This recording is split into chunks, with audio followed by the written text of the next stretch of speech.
Good morning, Tippecanoe High School. And welcome to our guests from Troy High School, Springfield City Schools, the Tipp City Library, the Dayton Literary Peace Prize, and the Tipp City community. My name is Steve Verhoff, and I'm the Assistant Superintendent of Tipp City Schools. It is my honor to stand here before you today to welcome you to our high school and to share in this opportunity to discuss the Groveland 4 and Mr. Gilbert King's Pulitzer Prize-winning book, Devil in the Grove. We're extremely grateful to have Mr. King here with us today. Before we begin, I'd like to take this moment to thank the teaching staff at Tippecanoe High School, specifically Ms. Brenda Mahaney, Ms. Amy Noel, Mr. Joe Bellis, and Mr. Randy Sentman for their efforts in providing the students of Tippecanoe High School with learning experiences centered around Devil in the Grove. Through the terrifying story of the Groveland 4 and the learning opportunities created by our teachers, students have developed a diversity of viewpoints, gained a better understanding of U.S. history and government, and most importantly, unmasked a realistic representation of life as an African American in the Jim Crow era. The impact of today's event would have been lost without their efforts. Without our partnership with the Tipp City Library, we would not be gathered here today. One of the crown jewels of our community, the Tipp City Library relentlessly pursues opportunities to bring relevant learning opportunities and experiences to the residents of Tipp City and Miami County. A little over a year ago, Mr. Drew Wicherman approached me about partnering with the library to bring Mr. Gilbert King to Tippecanoe High School. Mr. Wicherman has poured himself into this project. He has spent countless hours working to make this event happen for our students and our community. His efforts embody the mission of the Dayton Literary Peace Prize, recognizing the power of literature to promote peace, social justice, and global understanding. Please join me in thanking the staff at Tippecanoe High School, the Tipp City Library, and Mr. Drew Wicherman.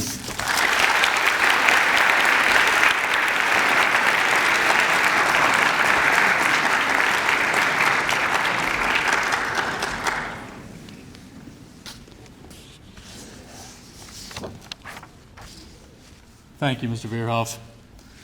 It has been my privilege to work with you over the past year, and I cannot thank you enough for your dedication and commitment to this project. Thank you. Good morning, everyone, and welcome. As Mr. Verhoff said, my name is Drew Wicherman, and I'm the Tipp City Adult Services Librarian. And before I have the honor of introducing Mr. King, there are also several organizations and individuals who made this event possible. First of all, there is someone here today who needs to be recognized, as this project would not have been possible without her involvement. Helen Pritchard, could you please stand?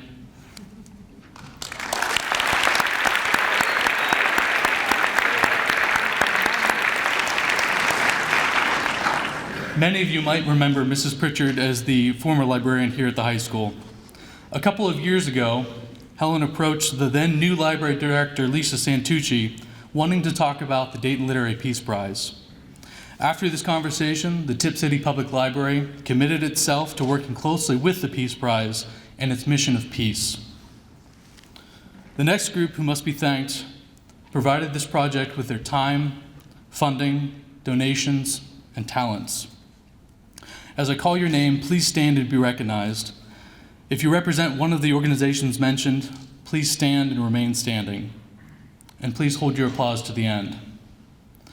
The Tipp City Foundation, the Tipp City Rotary Club, Wasim Blunt from WYSO radio station and board members, the Tippecanoe Educational Endowment,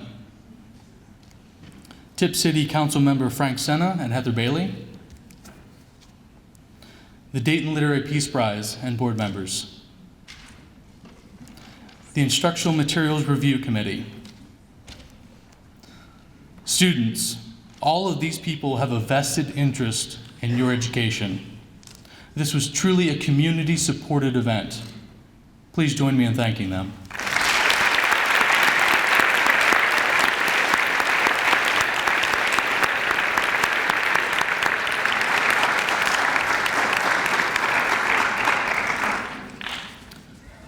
And now for a couple of brief comments about the Dayton Literary Peace Prize. The Dayton Literary Peace Prize honors writers whose work uses the power of literature to foster peace, social justice, and global understanding. Launched in 2006, it is recognized as one of the world's most prestigious literary honors and is the only Literary Peace Prize awarded in the United States. Each year, one fiction and nonfiction author is awarded a $10,000 cash prize whose work advances peace as a solution to conflict and leads readers to a better understanding of other cultures, peoples, religions, and political points of view. And now to introduce Mr. King. Gilbert King is the author of 3 books, most recently Beneath a Ruthless Sun. His previous book, Devil in the Grove, Thurgood Marshall, The Groveland Boys, and The Dawn of a New America, was awarded the Pulitzer Prize for General Nonfiction in 2013. A New York Times bestseller, the book was also named the runner-up for the Dayton Literary Peace Prize for nonfiction and was a finalist for the Chautauqua Prize and the Edgar Award. King has written about race, civil rights, and the death penalty for the New York Times, the Washington Post, and the Atlantic. And he is a senior fellow with the Marshall Project, a nonprofit news organization covering the U.S. criminal justice system. He is currently a fellow with the New York Public Library's Dorothy and Louis B. Coleman Center for Scholars and Writers, and he lives in Brooklyn, New York. Please join me in welcoming Mr. Gilbert King.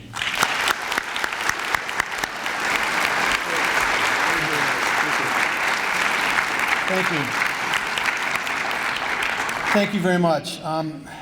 Thank you, Drew. That was a really lovely introduction, and I know all the hard work that so many people have put into making this day happen today, especially Sharon Rabb with the Dayton Literary Peace Prize, who puts together this every year, and it's just, even for authors, it's the most inspiring moment of my year.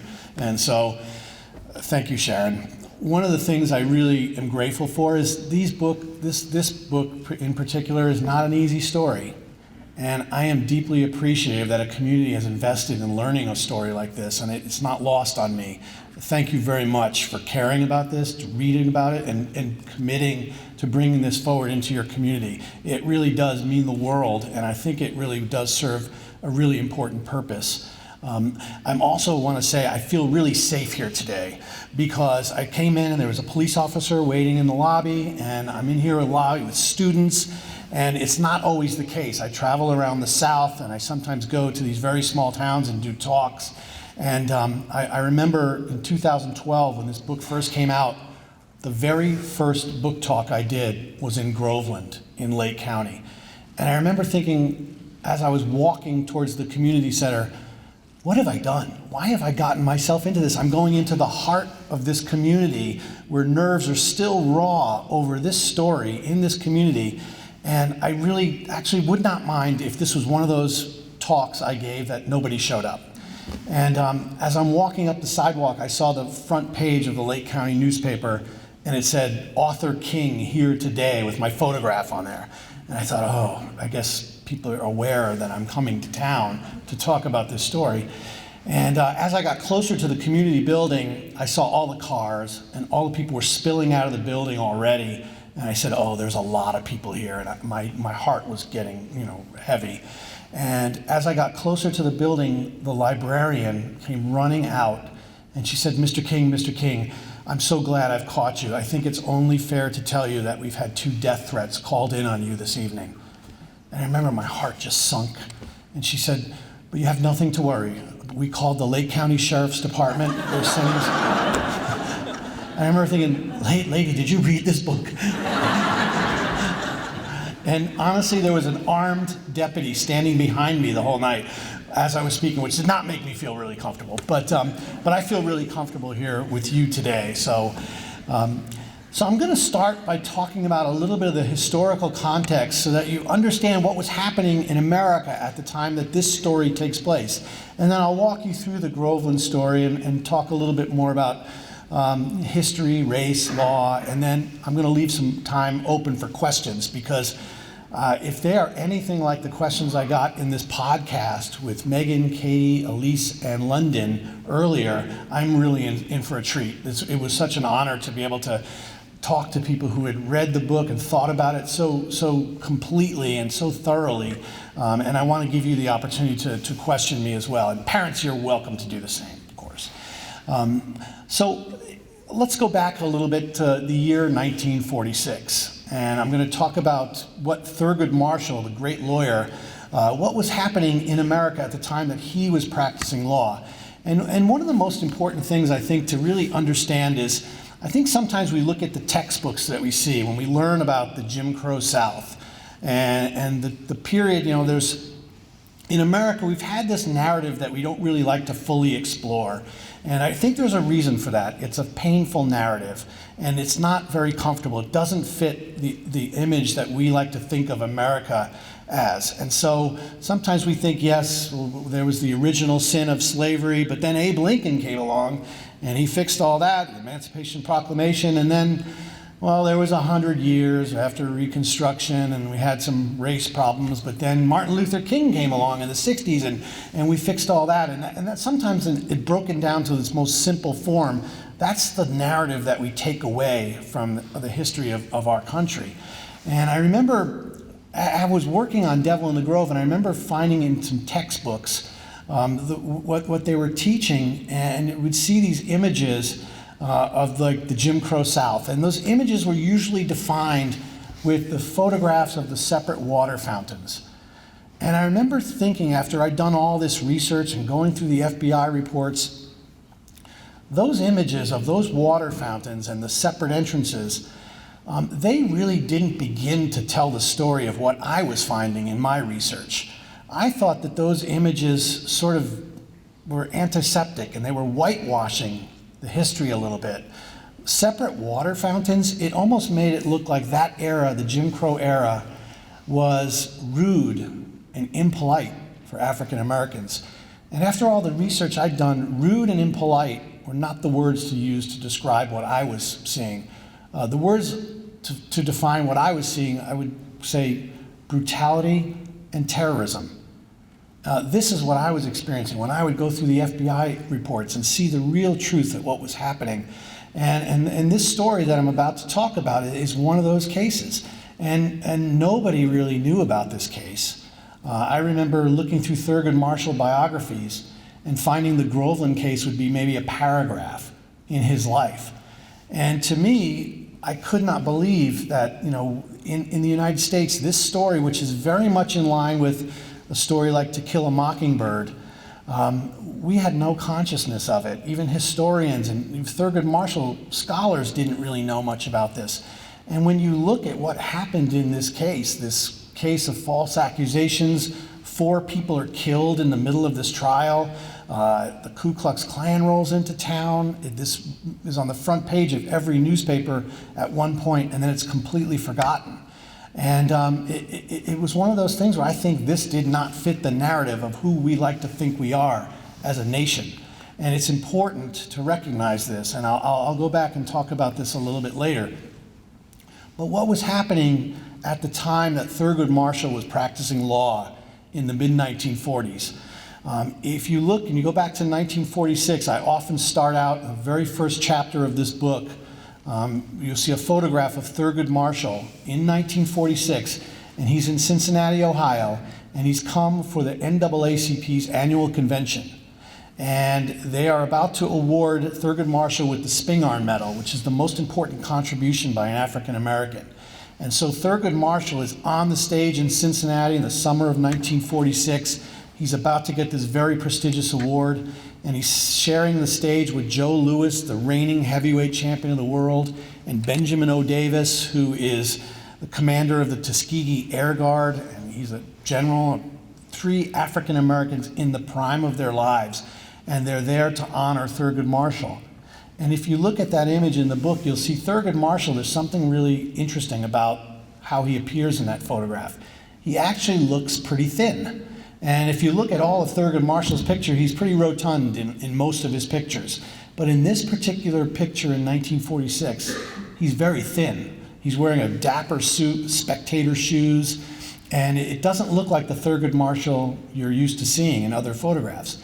And there was a reason Thurgood Marshall was thin. He was involved in a case in Tennessee at the time, which I start out in chapter 1, in Columbia, Tennessee. And basically what you had happen was Klansmen, along with law enforcement agents, began to fire and attack black homes and businesses in 1946 in Columbia, Tennessee. And you had these African American servicemen who had come back from war, and they had experienced their share of lynchings in Maury County, Tennessee. And they saw what was happening, and they were not going to abide to it. So what they did was they fired back at the Klan and law enforcement. And because they fired back to defend their homes and businesses, they were arrested by the hundreds and thrown into jail.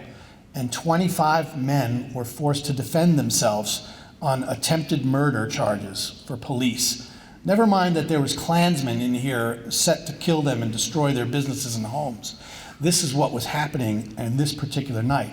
And so Thurgood Marshall went down to Maury County, Tennessee to defend these men.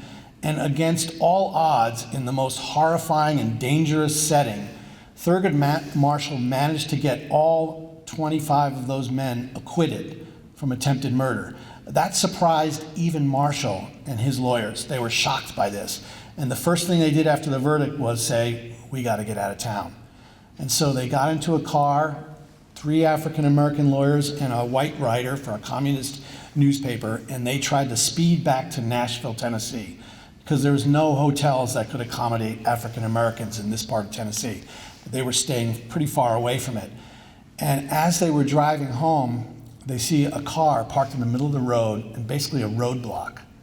And it was the same law enforcement and Klansmen who were not very happy with this verdict. And so what did they do? They basically dragged Thurgood Marshall out of the car, threw him into a police car, and drove him down a dirt road down to Duck River in Tennessee. And Marshall was sitting there in the back seat, sandwiched between 2 white men, and he knew what was happening. He could see there was a bunch of men gathered under a tree by the river. And this was a moment that he thought he was about to lose his life.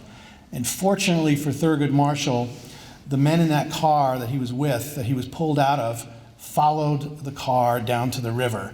And they got out of the car and they demanded to get Thurgood Marshall because they suspected he was about to be lynched. And so here's Marshall, a future US Supreme Court justice, nearly lynched on the side of a river.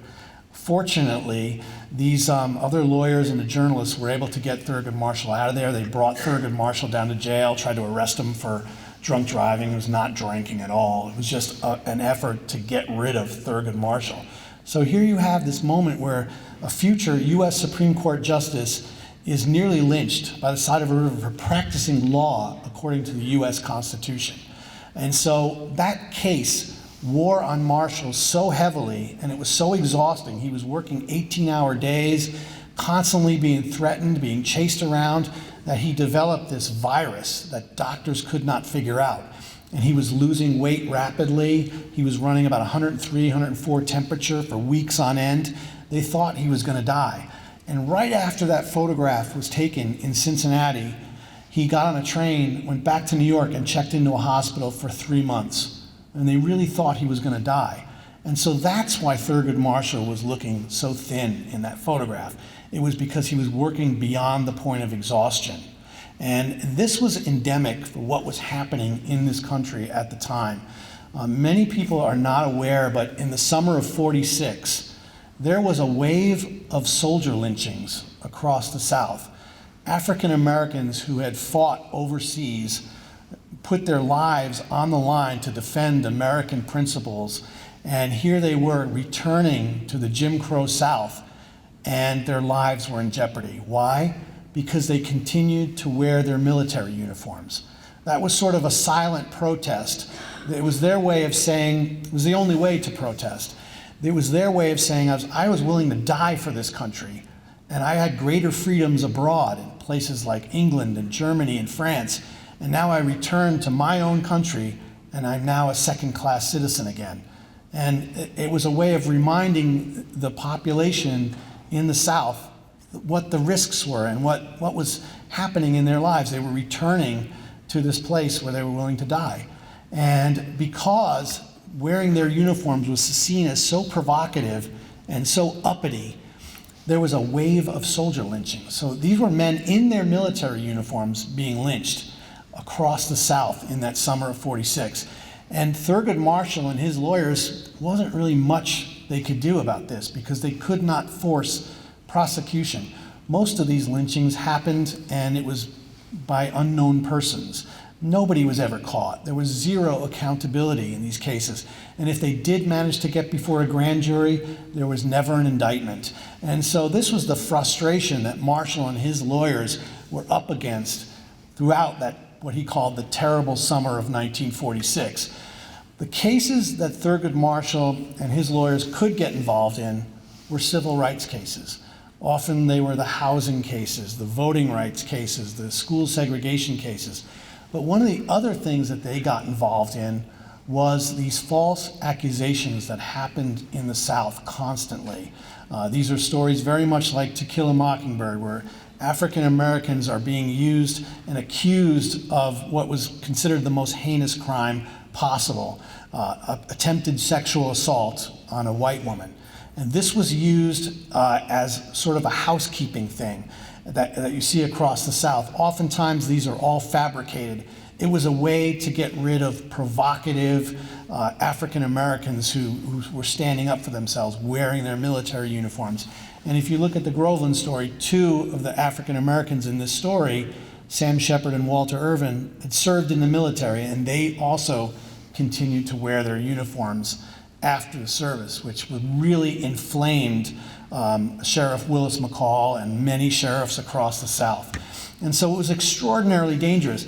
But these were cases that Thurgood Marshall and his lawyers could get involved in because now they were becoming defense attorneys. And if you see what happens in these cases constantly, there's no justice in the courts. If you read Devil in the Grove, you look at what happened in those courtrooms, and you barely recognize the criminal justice system because the laws were so different then. Back then, if you refused to take the stand and answer questions, a prosecutor had the ability to say, you see, he won't stand up here and talk. Why? Because he's got a guilty conscience. Now, we have protections for those rights. But these were some of the things you were seeing in the courtroom.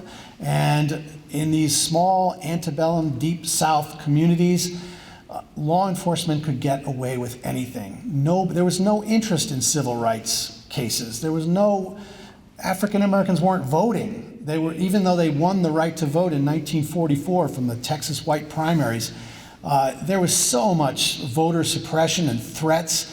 African Americans would, turn up trying at the polls, and Klansmen would greet them there, and they'd run them out of town, and there was violence. So African Americans simply they did not have any power to change things. So when Thurgood Marshall could come into a town and represent falsely accused men of these crimes that were oftentimes manufactured in order to do some housekeeping and to make the community a little bit less rebellious, this is one of the cases that Thurgood Marshall could defend, and he was often the last line of defense.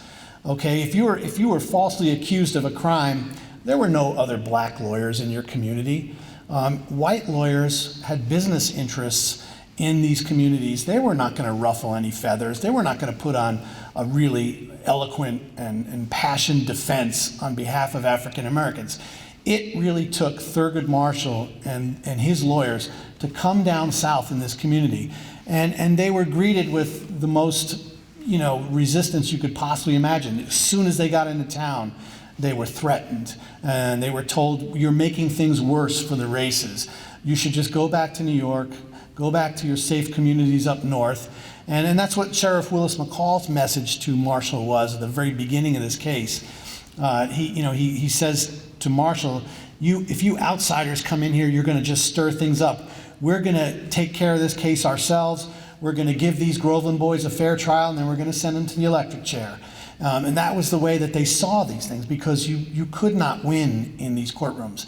If you had 12 white men on a jury, there was simply no way that you were going to win that. And Thurgood Marshall was aware of that. What happened to him in Columbia, Tennessee, in the case I just described, that was really rare to happen. Most of the time, the communities, they were friends with the prosecutors, the jurors knew each other, The sheriff knew them by first name. They were not going to stand up to their community and maybe stand up for the rights of falsely accused African Americans.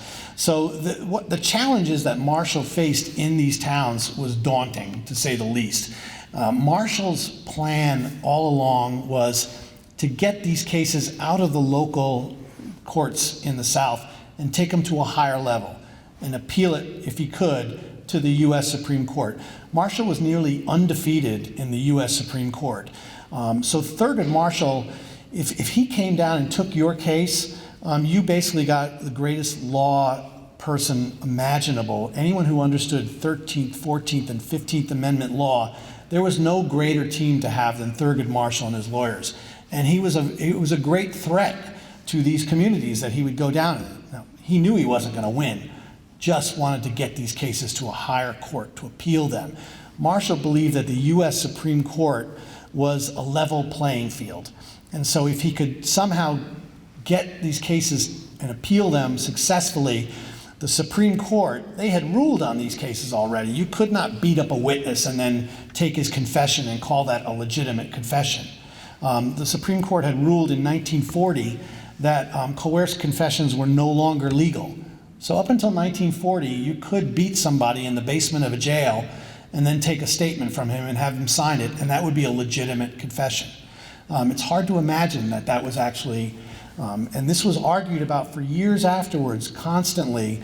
There was a report, the Civil Rights investigation in 1946. Harry Truman did an investigation and looked into these jails and justice in the South. And he said, basically, the way the law worked is African Americans were being arrested, beaten up first, and then questioned. And that was a rule. That was the way it worked down there. And it was nobody, really argued with it. It was happening constantly across the South. And so Thurgood Marshall was really often the last line of defense for this particular kind of case. And these were death penalty cases where you would be accused of something heinous and then all of a sudden arrested, you were tried, and you were executed oftentimes within just a couple months. It was no longer a drawn-out process that you see now where we make sure that we're trying to make sure that we're not sending innocent men to their deaths. Back then, African Americans in the South were basically disposable people. Nobody was fighting for their rights. They weren't seen as legitimate human beings. And so that was what the justice system looked like.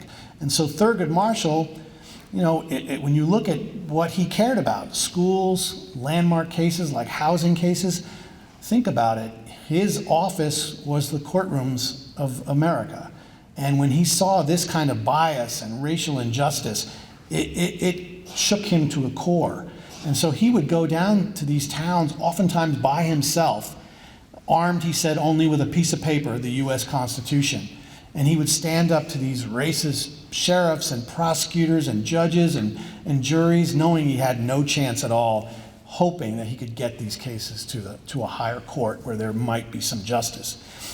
So that was the environment that was happening in the South in post-World War II time. Soldier lynchings, false accusations, it was commonplace. And so in 1949, in the summer of 1949, the story that I write about in Devil in the Grove, it basically starts out with a young couple, Norma Paget, her husband Willie. She's 17, he's about 22 years old. They've been married for about 6 months. Rumors already going around Lake County that Willie was an abusive spouse and that he was beating her. And the families recognized that they weren't mature enough to have a relationship, and so they separated them. They stepped in and forced a separation, and they lived in separate houses. And they were separated for a while, and then in July of 1949, they decided to maybe give it another try. And so they decided to go out on a date with the family's approval. Willie picked up a bottle of whiskey. They went out dancing, and then they were about to drive off to a little cafe to have a 1 in the morning snack. And something happened on the side of the road in Lake County. We don't really quite know what exactly happened. But after that, Norma Paget came out with the accusations that she had been abducted and sexually assaulted by 4 African Americans. Within hours of those accusations, the Ku Klux Klan rolled into Lake County by the hundreds and began burning down black homes in this one section where African Americans were living.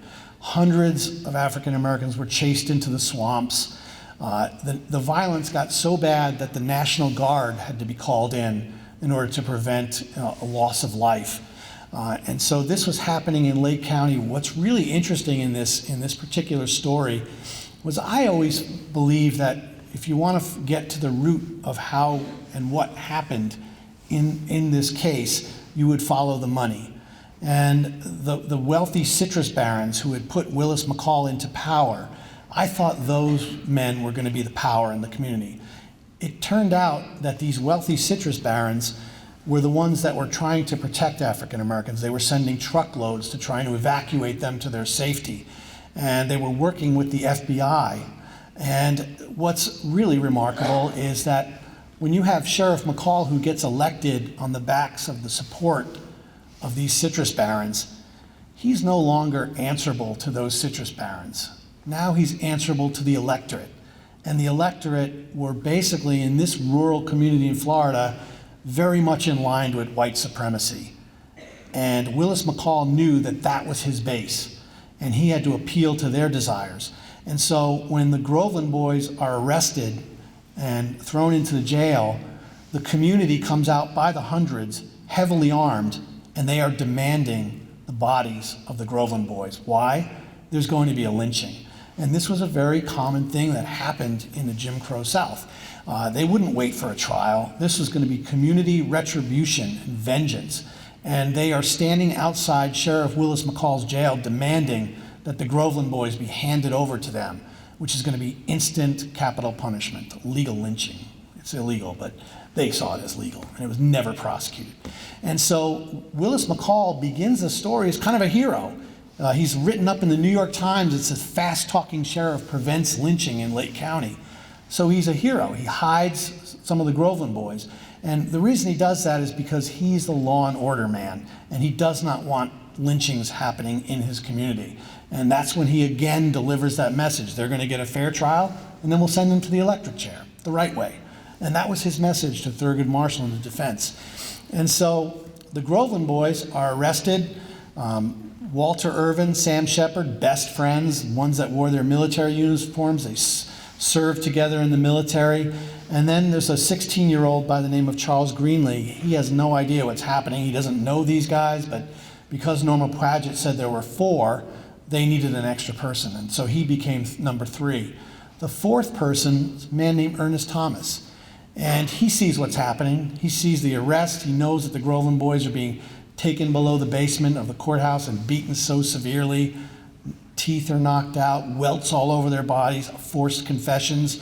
Black homes are being burned down in Lake County. He gets out of there. He does the smart thing and flees to the north, up into the swamps of northern Florida. Sheriff Willis McCall puts together a posse of more than 1,000 men, and they hunt Ernest Thomas down in this swamp.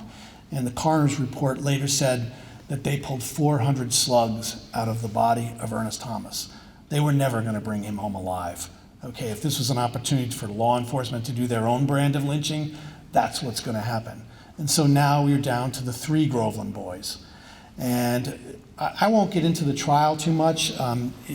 If you look at it, you recognize it has no semblance to justice whatsoever. It's a travesty of justice. Evidence is manufactured against the Groveland Boys. Witness after witness perjures himself on the stand to fit the prosecution's narrative. Norma Paget is forced to testify, and she has a dramatic moment where she stands up in court and she points out 3 of the Groveland Boys. She's absolutely certain at this point that those are the men, even though her initial statement said, a very vague story. She could never recognize them again. She said she was just trying to walk away from the story. But now it's no longer her story. It's Sheriff Willis McCall's story. It's the prosecutor's story, and they are not going to lose this case. And Norma Paget becomes a pawn in this case. She's every much, I believe, a victim in this story too. Sometimes you look at this case and you think, a 17-year-old girl, can she really be responsible for 4 deaths of innocents and all of the violence that happens in this story? And I like to think it was really the story of the sheriff. They took this story, they took control of this story, the men in her life, her husband, her father, prosecutor, it became their story. And they were going to make sure that justice was delivered Southern style at the time. And Norma Paget was really just a pawn. All she had to do was stick to that story and provide identifications. And I think that's a really important, I tried to interview Norma Paget. She's still alive, believe it or not. She was 17 at the time in 1949. And so I tracked her down. It was one of the most terrifying interviews I ever had to do because, I tracked her down to a really rural part of Georgia. And I was kind of hoping that maybe she would live like, in a crowded suburban area where I could park on the street, knock on the door, she could tell me to go away, and then, at least I tried. That's what I was kind of hoping for. I ended up going down there, and I turned down a dirt road, and it was very rural, and then I found her address, and it was basically about a mile down this dirt road into the woods. And I remember just driving down there. I drove past it several times trying to give myself the courage. It's like the kid on the end of a diving board. I really couldn't make that turn. It was just, once I knew I was down there, it was no turning back. And I'm driving down that road, and all of a sudden dogs are running alongside the car, and I'm not sure I can even get out of the car. And I knocked on her door finally. It was a trailer in the woods. And she was there with a man, I think it was her son at the time. And I basically tried to explain myself and felt why it was important that I wanted to talk to her. I think, it was just, she lived through this case, and anything you're willing to talk to me about, I'm happy to listen. I'm working on this book. And she thought about it for a little while, talked for about 5 minutes, and finally her message to me was, let sleeping dogs lie. She did not want to revisit this. And so I think it's one of the great regrets that she didn't speak to me, because I was really very interested in hearing her story. But I think the great tragedy is I was a sympathetic person who would have listened to her and would have tried to put some kind of context into the story. And the reason I think Norma Paget didn't want to speak to me is because after the first trial, when I think everybody thought that was the end of this story, a young newspaper person from St. Petersburg, Florida, showed up at her door and started talking to her about the case. And her father let her speak to the newspaper person. And so he started talking to her, and I think immediately he's recognizing that she's saying things to him right at that moment that contradicted what she said on the stand. And so he wrote a very important story, a three-part story that had a great impact at the time. And I think what happened was Sheriff Willis McCall and the prosecutor paid a visit to Norma Paget and said, girl, you better keep your mouth shut or you're going to find yourself in jail. Do not talk to anybody about this case. And in a way, they were kind of protecting Norma Paget, but they were also making sure that their narrative, the narrative stuck so that these convictions would stick. Fortunately, Thurgood Marshall was able to come into this case and with his lawyers, even though they lost in court and that the Groveland Boys were sentenced to death, Marshall was able to appeal it. And he took it all the way to the U.S. Supreme Court. And there's a terrific picture that it needs to be seen because it's Thurgood Marshall and his young lawyers, and they're standing outside the Supreme Court. And they're laughing and smiling. They could not be more confident. And the Florida Attorney General comes up to argue this particular case, and he knows he's doomed because now he's done some research. He's seen that Thurgood Marshall and his lawyers are just going to totally manhandle him in court, and that's exactly what happens.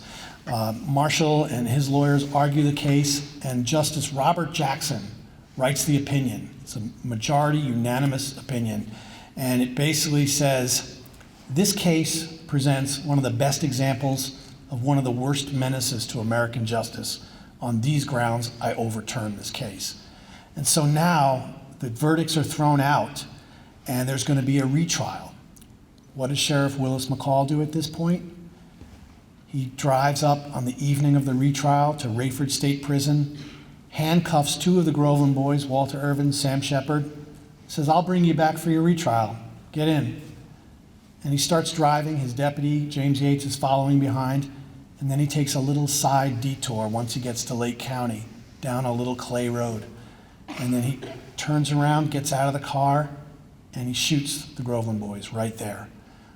Sam Shepard was killed instantly, took 3 bullets.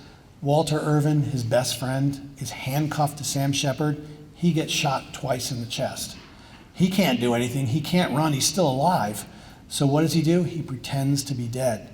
And he lays there on the side of this ditch, handcuffed to his best friend. He can't go anywhere. And all he does is just pretend to be dead, hoping that help will somehow come. And he hears Willis McCall get on the radio and say, calls back to his deputy, get back here, I got him good. And then all of a sudden, Walter Irvin hears a car coming down the road, and then he hears footsteps. And he's laying there, holding his breath, his eyes shut, and he feels a flashlight shining across his face. And he hears the deputy say, "This one ain't dead yet." And he opens his eyes and he sees a .38 caliber gun pointing straight at him, and another shot. That last shot goes clean through Walter Irvin's neck. Suddenly, witnesses come back and they're setting up, and the photograph that you see on the cover is one of the most powerful crime photographs I've ever seen, because everything about it is a lie. You see Willis McCall standing there in front of the car, his trademark rumpled Stetson sitting on the hood. He's got a little bit of blood trickling down, and he's saying, I had to do it. They tried to escape, but I had to do it. I hate that I had to do it, but it was either them or me. And so all of a sudden, you have an ambulance arrive at the scene. Ambulance takes Willis McCall to the hospital because he's got that little scratch on his eye.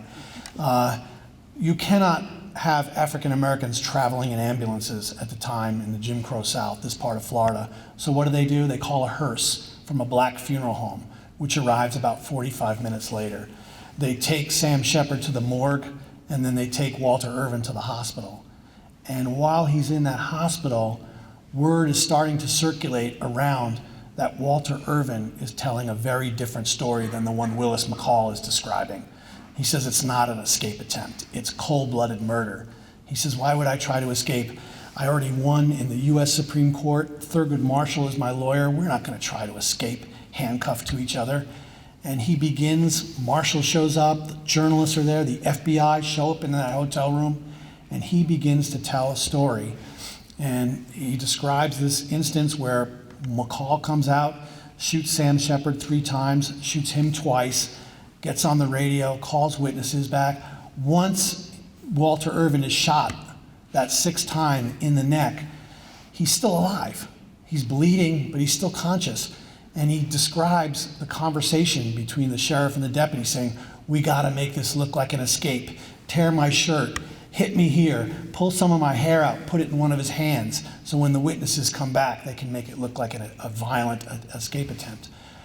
Well, the FBI is listening to this story, and they hear the story of Walter Irvin converging and telling the story.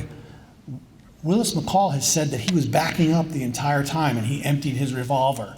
5 of those 6 bullets have been recovered from the bodies of Shepard and Irvin.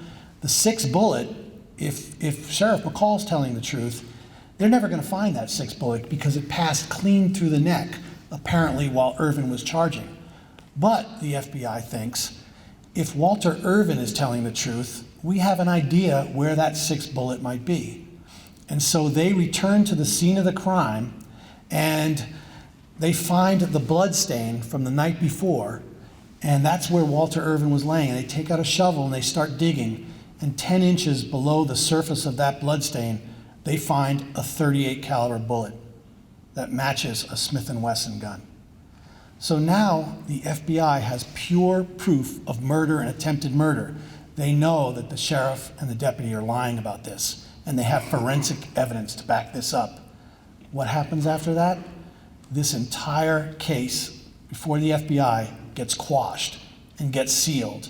So Thurgood Marshall and his lawyers never were able to find out about this forensic evidence. And that, to me, is one of the great disgraces in this entire story. was that this is not the story of one bad sheriff and one bad deputy, rogue law enforcement agents taking the law into their own hands. At every single level of the government, white supremacists had their backs. This could not have happened unless you had judges, prosecutors, governors, and the US attorney who were so unmoved by any kind of civil rights violations that they just did not decide to prosecute. And so these cases got swept under FBI files, never revealed, and one of the agents was angry about it. He wrote a report, and he was told it was quashed for tranquility of the South. In other words, if people really knew what was happening in the criminal justice system in the Jim Crow South, they might riot in the streets. And so this was all swept under the rug. And when I filed my Freedom of Information Act request, I was the first person to see these FBI files. They had been sealed for 60 years. And so I open up these envelopes, literally bullets are in these envelopes, and reports from the FBI agents saying these men should be charged with murder and attempted murder. And it was all swept away. I won't go too much into the trial, just say that Walter Irvin, believe it or not, he is actually the last surviving Groveland member. The 16-year-old was given life in prison because of his age. He did not join the appeal. Walter Irvin was forced to stand trial again, and once again he was convicted and sentenced to death. And this is the tragedy of these stories, is that the Supreme Court refused to take this case again. And it was only because of Thurgood Marshall's activities and boycotts and economic pressure that was being put on the state of Florida that there came to be a solution. And I won't spoil it because I know some of you are probably still reading, but I will say, I'll give you some background that's not in the book, and then we'll open it up to questions. Just this past year, one of the most inspiring things happened. A young man, 19, 20-year-old Josh from Cataraman, I talked about this at the Dayton Literary Peace Prize last evening. He was reading this book in his history class, and he couldn't believe what was happening in his home state of Florida, and he decided to do something. And he started an online petition that got thousands and thousands of signatures, and he started writing to his state representatives, senators, legislators, and he began sending books to these legislators. And because he was so persistent contacting the media, the legislators decided to have a book club. And Democrats in the clubs decided to sponsor a claims bill that would call for the pardons and the exonerations of the Groveland Boys. And then something really remarkable happened in this really divisive age of politics. The Republicans chose the same book for their book club, and then they challenged their Democratic counterparts to a contest to see who could get more co-sponsors to this bill. And I remember it was going back and forth, and I received a call saying, you should get down here. I think this claims bill is actually going to pass. And so I went down to Tallahassee, Florida, and I sat with the families of the Groveland Boys up in the balcony. And at that point, they decided, had a vote. It was 117 to nothing. They put their hands on their hearts, and they said, on behalf of the state of Florida, we apologize for this grave injustice committed upon the Groveland Boys. And then they voted that they were going to pardon and exonerate the Groveland Boys. This was backed up in the Senate a week later, 36-0. And then just this year, it came before the Clemency Board, and once again, it was unanimous. And Norma Paget actually showed up at the Clemency Board hearing to argue against the pardons. But I think at that point, the evidence was so overwhelming that her words didn't carry the kind of weight that it did 70 years ago, when all she had to do was stand up in court and point out 3 black men, and that was enough. The trial was over at that point. So it does speak to, I think, a great moment in government, bipartisan government, where people could come together and decide that they needed to correct this grave injustice. And what does it mean? The Groveland Boys were all dead now. What does a pardon and an apology and an exoneration really mean? I can tell you it meant the world to the families, because for them, it cleared their names. Many of them continued to live in Lake County under this narrative that their relatives had sexually assaulted a young woman and then tried to kill the great Sheriff Willis McCall. That was the narrative that had stuck, and it ruined their names, and they just wanted it cleared. So it meant the world to them. And I personally believe that Thurgood Marshall his influence really rubbed off into this entire story, and I believe it really rubbed off into the Florida legislature and the Senate. Because when he would argue a case before the Supreme Court, go back and look at them, he would win them unanimously most of the time, 9-0. Could you imagine today a 9-0 decision? It does happen, but in a really polarizing, inflammatory case like this, unanimous support. And I think that was because of Thurgood Marshall's influence. One of the things that he did not beat people up politically. He did not accuse anyone of racism. He worked within the system. And I think when you look at this, the prosecutor in this case, Jesse Hunter, said that it was the influence of Thurgood Marshall that caused him to look at his own case that he prosecuted. And he plays a very big part in this story towards the end, where he has a change of heart. And he believes that the Groveland Boys are innocent. And just before Walter Irvin is about to go to the electric chair, he writes a letter to the governor saying, "I'm not so confident in this case. I'm not sure that Walter Irvin is guilty." And he directly said that this was because of the influence of Thurgood Marshall on him that made him rethink this. And so my thinking is, if you can change the hearts and minds of a racist 75-year-old prosecutor, then anything is possible in this country, and it's worth fighting for. And so Groveland Boys were pardoned, and their exoneration is in the works. I'm working with the Florida Attorney General's office and the Florida Department of Law Enforcement, providing all the records and documents that I've come across in order to make these exonerations complete. So this is one of the great things about this story, is it never really had much of a justice moment in it. And now, after 70 years, there is justice, and it's because of accountability.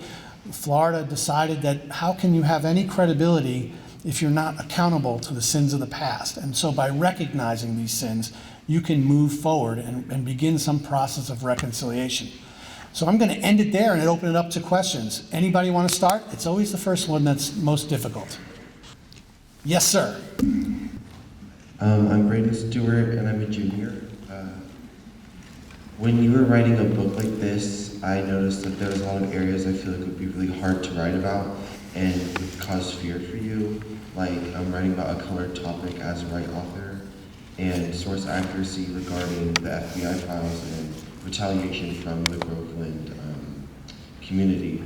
I wanted to know what were you most afraid of about writing this book? That's a really great question, and I think I have an answer that I hope it's satisfying, but it's the truth. You know, I looked at what Thurgood Marshall and these young African-American lawyers who were risking their lives trying to investigate this case. They were going from door to door trying to turn up witnesses, and they're being chased out of town by the Klan, threatened, having guns pulled on them, threatened with being lynched. And I look back at the courage and the persistence of those young African-American lawyers trying to find justice in the communities that they lived in the country that they believed in, the Constitution. And what really buoyed me and really raised my spirits and spurred me on was, I'm a white guy 60 years later. I have nothing to fear in this country. And if they could risk their lives doing an investigation in this case, the least I could do is to show some kind of commitment to show that your efforts were not in vain. You were right all along. The country just wasn't ready for that level of rightness. And if it takes a journalist or a writer to come in and reopen it, getting files that they were not able to see at the time, I just really rode on their shoulders. And that's how I sort of saw myself, as just, I'm doing it for them. And I don't have the same kind of risk. I shouldn't have the same level of fear. And for the most part, I never faced any danger. I had a couple death threats. I really didn't think they were legitimate. I think it was just a form of harassment. And I've had death threats along the way. But I just choose not to acknowledge them. You know, obviously sometimes when I go into these communities, there are, you know, law enforcement agents there because the venues kind of insist on it. But I just feel like I don't have the right to have any kind of fear, because my situation, you know, my privilege, this is 60 years later, well after the civil rights movement. It's a different country we live in. It certainly has a long way to go. But I just was not going to allow any kind of fear to interfere with the mission of just making sure that the truth was seen in this story. But thank you for that great question. Yes, Emily.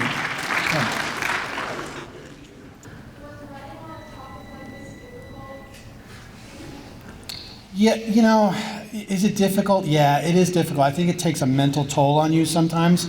You know, I've written 2 books now about Sheriff Willis McCall. That's 10 years of my life. Going to bed thinking about Sheriff Willis McCall, sitting at the dinner table with my family, and how was your day? You wouldn't believe what the sheriff did this time.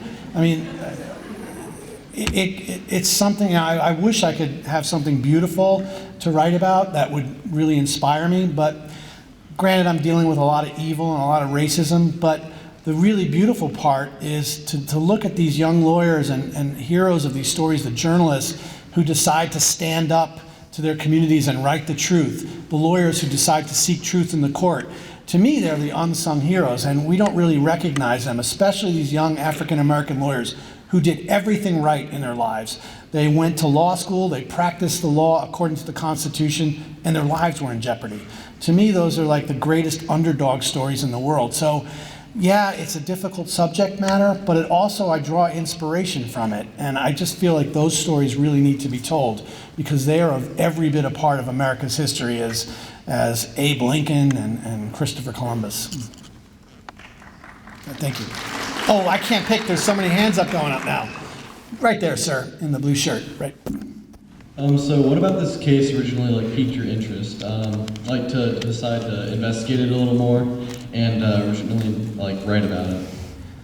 Well, you know, I think the reason that really inspired me was that I came across it in some files when I was doing some research on a previous book. And I remember coming across a letter from a lawyer who was down in Florida writing to Thurgood Marshall. And it was handwritten on hotel stationery. And it said, "Thurgood, we need help. This is the most dangerous place we've ever been. They're trying to kill us every single day down here. We need reinforcements. We need the Department of Justice, the FBI, whatever you can do. This is a frightening place for us." And I remember thinking, what is going on in Florida? I don't know what this case is about. Groveland? Nobody really knew about this case. And I know we knew about the Scottsboro Boys, which was about 20 years earlier in Alabama, which didn't have nearly the amount of drama and devastation. And I started researching it, and I was just absolutely shocked that nobody had written about this before. I mean, it had been in some local Florida history, academic, basically magazines, but no one had really written about the story. And I thought, I don't know much about it yet because I hadn't gotten Freedom of Information Act requests, but everything I was learning about it, 4 people getting killed in the middle of it, including Harry T. Moore. Harry T. Moore was the president of the Florida NAACP. He did more for the state of Florida than anybody knows. He registered more than 100,000 African Americans on the voting rolls and changed the political landscape in Florida. And Thurgood Marshall asked him to get involved in this case to keep pressure on Willis McCall about those shootings. And in the middle of the trial, the Ku Klux Klan put a bomb under his house, killing both him and his wife. He and his wife were the first martyrs of the civil rights movement, modern civil rights movement. And you can go to Birmingham, Alabama and see a memorial, a monument to these martyrs of the civil rights movement. And Harry T. Moore and his wife's name are not on that monument. It's just absolutely forgotten. And I just couldn't abide by that. This is a story that happened in the United States, and it shouldn't be forgotten. People lost their lives. And I just thought that was the most, no-brainer that I've ever come across. It was a powerful, powerful story that just needed to be told. And it hadn't been done yet, which shocked me. So thank you. You've spoken about the posthumous exoneration and pardon of the Groveland Four on behalf of the state of Florida. But after the evidence was brought to light that proved that the sheriff had murdered them in cold blood, the 2 Groveland Boys, was there any posthumous incrimination done to him on his part? You know what I mean? Right. No, that was actually a great question. And yes, I do get asked that, but mostly I get asked that by attorneys. So I credit you for bringing that up because it's a very sophisticated question. No, there was nothing done. And I think it's just one of those things where everybody's long gone, and there's just no way. I mean, there could possibly be some kind of lawsuit, but unless you have a surviving member who has been wronged and unjustly accused, and you're still alive, I think there's no form of recompensation for that. So that's one of the things that you have to just sort of depend on: the apology, the pardons, and the exonerations to clear the name. But it doesn't look like there's going to be any form of reparations or any kind of claims bill that would compensate people for this. Maybe the laws will change sometime, but I'm not sure. I think it would open up a floodgate in the Deep South when you start looking back at some of these cases. And I think that the legislatures are very conscious that they could never afford to compensate for all the wrongful deaths in the South. Thank you very much. That was such a pleasure to talk to you. Thank you. Thank you.